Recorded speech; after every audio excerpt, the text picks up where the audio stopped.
এখন বর্তমানে বেশিরভাগ ফ্রি ফায়ার প্লেয়ারেরই একটাই স্বপ্ন, একজন স্পোর্টস প্লেয়ার হওয়া, একটা ভালো স্কোয়াডে খেলা, নিজেকে প্রুভ করা।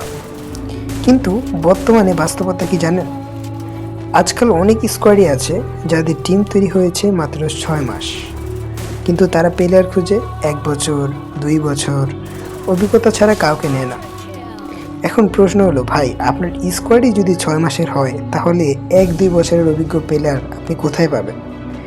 এই কারণে কি হচ্ছে জানেন, অনেক ভালো প্লেয়ার, তাদের গেম সেন্স ভালো, যাদের এইম ভালো, যাদের ডেডিকেশন আছে, কিন্তু তারা আগে স্পোর্টস খেলেনি বলে তারা সরাসরি রিজেক্ট হচ্ছে। এর ফলাফল আজ হাজার হাজার ভালো প্লেয়ার স্পোর্টস নিয়ে স্বপ্ন দেখা বন্ধ করে দিচ্ছে, হতাশা হয়ে গেম ছেড়ে দিচ্ছে। কিন্তু একটাই কথা পরিষ্কার করে বলি, যারা 1 বছর খেলছে মানে সে সেরা, আর যারা স্পোর্টস খেলেনি মানে সে খারাপ, এটা একদম ঠিক না। ভাই আসল জিনিস কি জানেন? Game play, team communication, behaviour, learning mindset. একজন প্লেয়ার যদি ভালো খেলে, যদি টিমের কথা শোনে, যদি উন্নতি করার ইচ্ছা থাকে, তাহলে বিশ্বাস করেন 1 মাস একসাথে খেললেই সে একজন পরিপক্ক স্পোর্টস প্লেয়ার হয়ে যায়।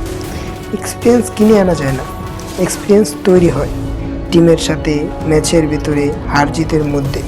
তাই সব স্কোয়াডের লিডারদের বলবো, ভাই সবসময় একজন ভালো এক্সপিরিয়েন্স খুঁজবেন না, খুঁজুন একজন ভালো মানুষ, খুঁজুন একজন ভালো প্লেয়ার। কারণ এক্সপিরিয়েন্স আপনি তাকে বানিয়ে নিতে পারবেন, কিন্তু অ্যাটিটিউড অ্যান্ড ডেডিকেশন শেখানো যায় না। ধন্যবাদ। আসসালামু আলাইকুম।